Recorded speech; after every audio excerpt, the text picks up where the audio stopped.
그런데 안타까운 건 철이 들어서 부모를 모시고자 할 때 안타깝게 그분이 계시면 괜찮은데 그러지 않은 경우들이 너무 많은 것이 안타까움이라면 안타까움일 수 있겠죠. 예전에 아마 사춘기였을 때였습니다.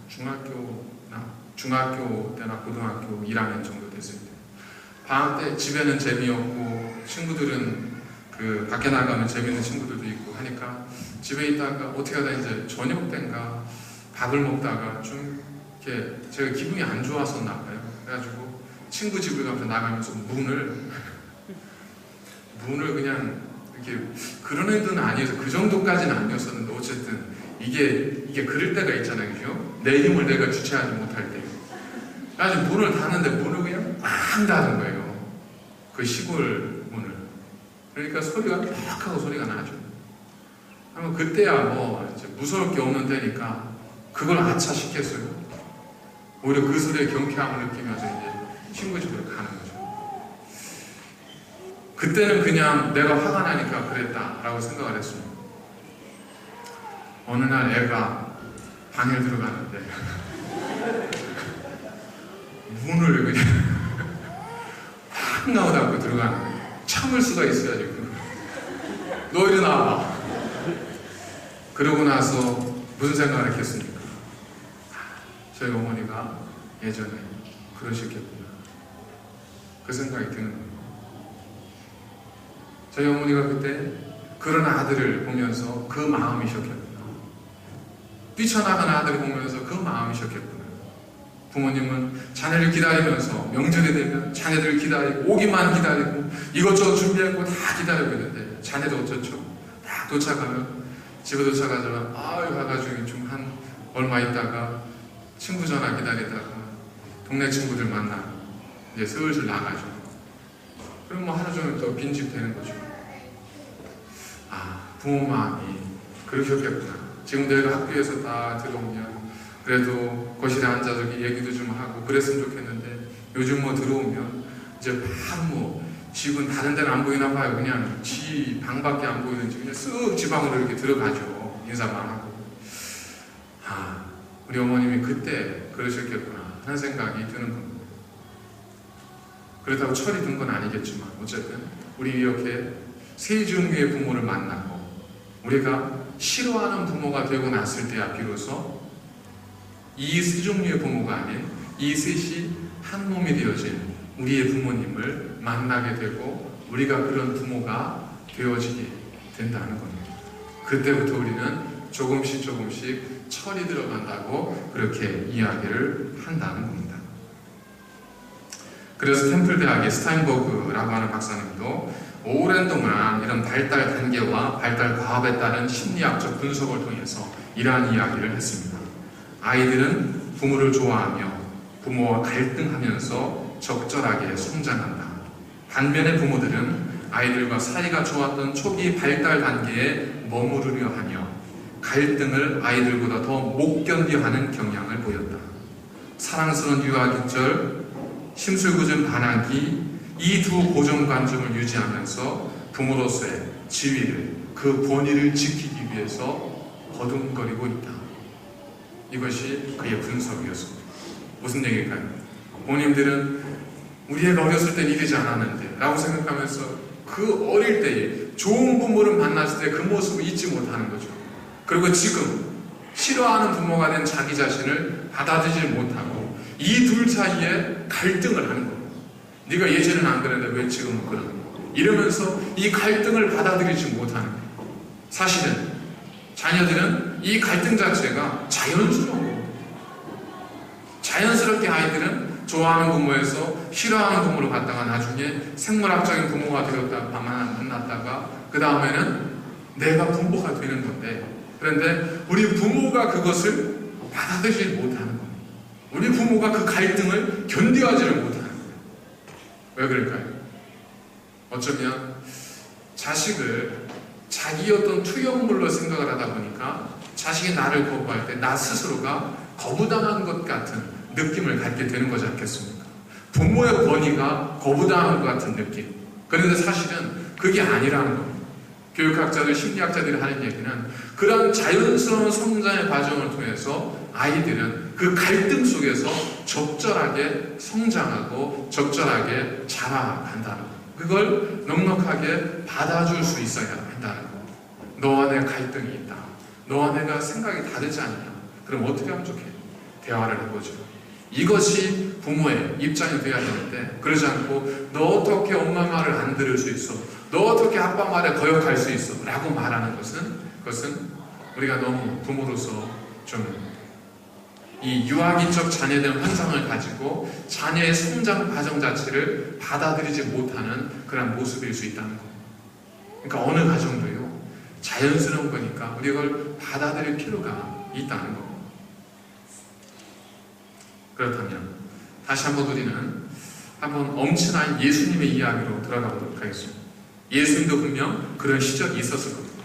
그런데도 불구하고 예수님은 어떤 분이었죠? 성경이 증거하고 있는 예수님의 유아기를 증거하고 있는 성경의 기록은 그는 지혜와 키가 자라가며 하나님과 사람에게 사랑스러운 분이었습니다. 그는 집에 가는 것도 있고 예루살렘에서 남아서 이 석학들과 함께 3일 동안이나 토론할 정도로 열정적이고 그리고 뜨거운 지성을 가진 그러한 아이였었습니다.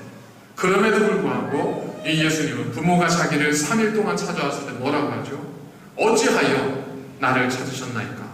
내가 내 아버지 집에 있어야 될 줄 알지 못하셨나이까? 라고 말할 정도로 그 당시에 이미 메시아로서의 자의식을 가질 정도로 하늘의 지혜를 품은 그런 아이였었습니다. 그러나 이 예수님은 어떠했습니까? 그렇기 때문에 당신들 내 말을 들으시오. 이게 아니잖아요. 비록 그렇게 이야기하면서 당신이 메시아됨을 드러내긴 했지만 곧바로 부모님의 말씀을 따라 부모님과 함께 나사렛으로 내려갑니다.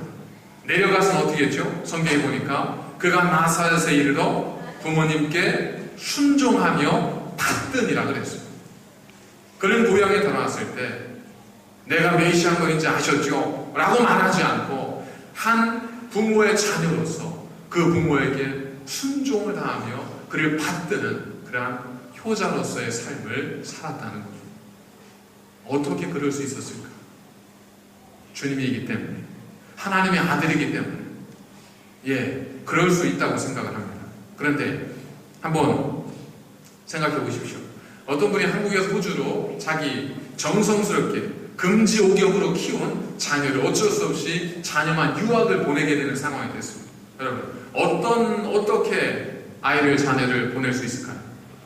인터넷 찾아서 집 보니까 집도 깨끗하고 반찬도 잘 준다고 나와 있으니까 이 집은 되겠다 해가지고 클릭 딱 해서 이 집으로 내 자녀 하숙 맡길까요? 그런 부모가 얼마나 되겠습니까? 어쩔 수 없다면 그러겠지만 대부분 그러지 않잖아요. 사돈의 팔촌에 교회에 누군가 혹은 누구 아는 사람이 누군가 모든 인맥을 다 동원해서 어떻게 해서든 그 지역에 거하는 누군가와 연결이 되어져서 그분을 통해서 믿을 만한 사람, 그 사람을 이렇게 소개받아서 자녀를 맡기려고 하지 않겠어요? 왜 그럴까요? 내 자녀가 못돼가지고 엉뚱한 집에 가면 큰일 나니까. 그래서 그럴까요? 그게 아니죠. 소중한 내 자녀, 누구보다 귀한 내 자녀가 비록 부모를 떠나지만, 내 부모를 떠나지만 부모와 비슷한 분의 그 보호 속에서 건강하게 잘 자라기를 바라는 그 마음 때문에 그러지 않겠습니까? 하나님도 이 땅에 예수님을 보내시면서 예수님 자체의 그런 성품을 가지실 수 있고 예수님 자체야 그런 하나님의 아들로서의 인격을 갖추실 수 있었지는 모르겠지만 예수님도 이 땅에 오실 때에는 한 분의 인간으로 오셨지 않습니까? 철저한 연약한 인간의 모습으로 오셨습니다. 그분도 기도하지 않고는 문제를 해결할 수 없는 그런 분이었습니다. 그분도 새벽마다 기도하지 않고는 자기가 어디로 가야 될지 알지 못하는 그런 분이었었습니다. 그분도 아플 때는 내가 죽게 되었다, 나를 위해서 기도해달라고 제자들에게 요청할 정도로 연약한 분이었습니다. 그 말은 뭐겠습니까? 예수님도 한 인간으로 이 땅에 오셨다니, 우리가 가지고 있는 모든 연약함들을 예수님도 가지고 계신 거예요. 비록 그분의 성품이 그랬다 할지라도 어느 부모의 품에 그가 맡겨져 있느냐에 따라서 얼마든 달라질 수 있다는 거예요. 그런 입장이라면 하나님의 입장에서 누구에게 그 예수님, 그 아들을 맡기겠어요? 거기에 수많은 하나님을 신뢰하는 믿음의 사람들이 있었지만 하나님께서 요셉과 마리아에게 맡긴 것이 그냥 우연이겠습니까? 그들에게 그 주님을 보낸 것이 그냥 우연이겠습니까? 여러분, 꼭 그들이 이러한 사람이었다면, 여러분이 하나님이시라면 어떠하시겠습니까? 요셉은 자기와 정혼한, 결혼하기로 되어 있는 한 여자가 임신하게 될 것이라는 그런 꿈에 주의 사자를 통한 이야기를 듣습니다. 놀랍고 기가 막힌 이야기를 듣습니다. 그런데 그 임신은 성령을 통해 되어진 임신이라는 거예요. 그걸 믿으라는 거예요. 여러분, 그런 주의 사자가 나타나서 말씀했을 때 요셉이 뭐라고 했죠? 성경에 기록은 되어 있지 않지만 그 자기 정혼한 마리아를 그대로 받아들입니다. 그리고 예수님이 출생할 때까지 그를 지켜줍니다. 다른 사람들이 손가락질 할 수 있지 않았겠습니까? 왜요? 이거 따져보면 다 알잖아요. 아니네? 이거 다 아실 거 아니에요? 그 상황에서 요셉이 마리아를 지켜주지 않았다면 마리아는 어떻게 됐겠어요? 그 당시에는 엄청난 형벌입니다. 요셉이 지켜주고 그런 요셉이라면 한번 맡겨보지 않겠습니까? 마리아는 어땠습니까? 결혼하게 된 남자가 있는데 이제 얼마 있으면 결혼하게 될 날인데 주의 사자가 꿈에 나타나서 내가 잉태하게 될 것이다. 내가 성령으로 잉태하게 될 것이니 아들을 낳으면 아들 임마누엘이라 하라. 예수님, 주님, 하나님 무슨 소리입니까? 저 이제 얼마 있으면 결혼해야 될 사람도 있는데 그 사람이 이 얘기를 믿어주겠습니까? 그 사람이 만약에 너 부정한 것하고 저를 내치면 저 이제 결혼길 막힙니다. 저는 끝입니다. 설령 그거 이제 성령으로 잉태되어진 그런 하나님의 아들이라 할지라도 아니 내 남편이 지금 내 남자친구 안 받아주면 저는 어떻게 합니까? 왜 걱정이 안 되고 근심이 안 됐겠습니까? 그런데 이 마리아가 뭐라고 고백하죠? 주여 당신의 요종이오매 말씀대로 내게 이루어지이다. 그 정도로 하나님의 말씀 앞에 순종할 수 있는 여인이었다면 하나님께서 예수님을 그 여인의 품에 맡기실 수 있지 않았겠습니까? 결국 뭘까요? 우연이 아닙니다.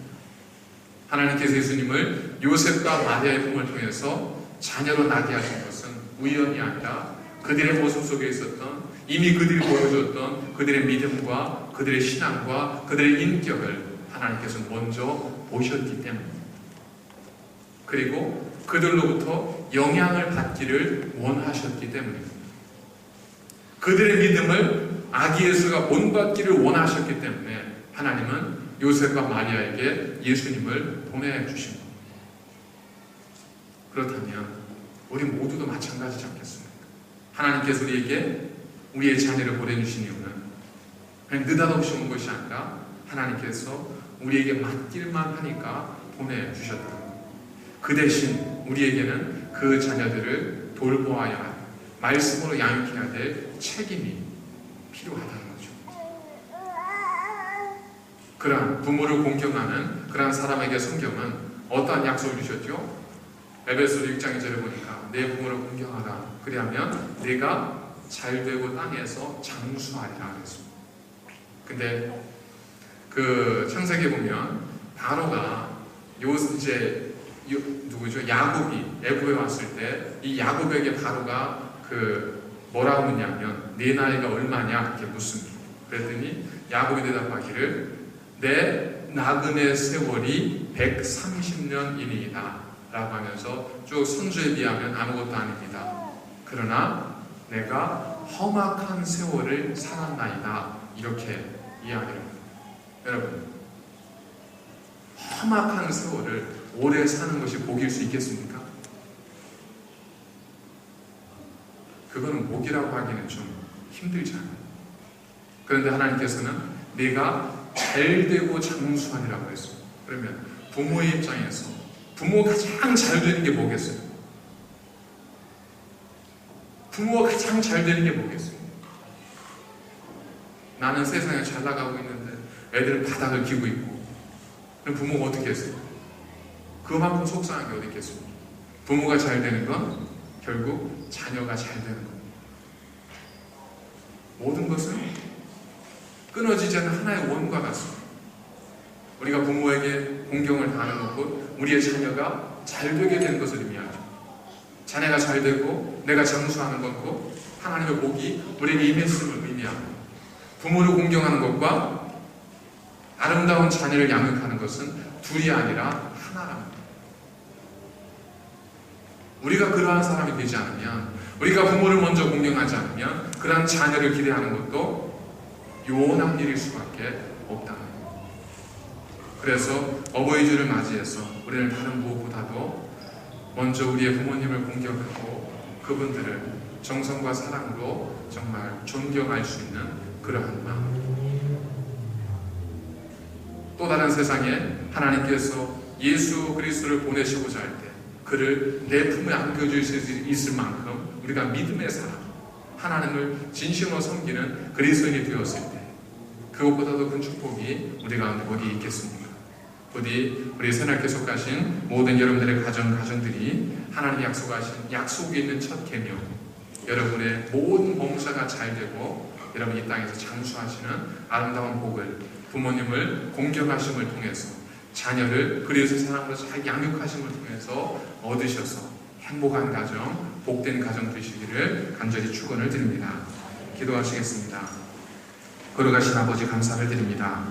오늘도 주님께서 우리로 하여금 어버이주를 통해서 우리 부모님들의 은혜와 부모된 저희들의 책임과 자녀들의 모습을 돌아보게 하셨사오니 이제 저희들로 하여금 자녀를 사랑하며 부모를 공경하되 둘이 아니라 하나님을 기억하게 하여 주셔서 자녀를 사랑하는 것이 부모의 공경을 통해 드러나게 하시고 부모를 공경하는 것이 자녀를 사랑함을 통해 증거되어 줄 수 있도록 우리 모두에게 진실함과 하나님의 은혜를 허락하여 주시옵소서. 예수님의 이름으로 감사드리며 기도하옵나이다. 아멘.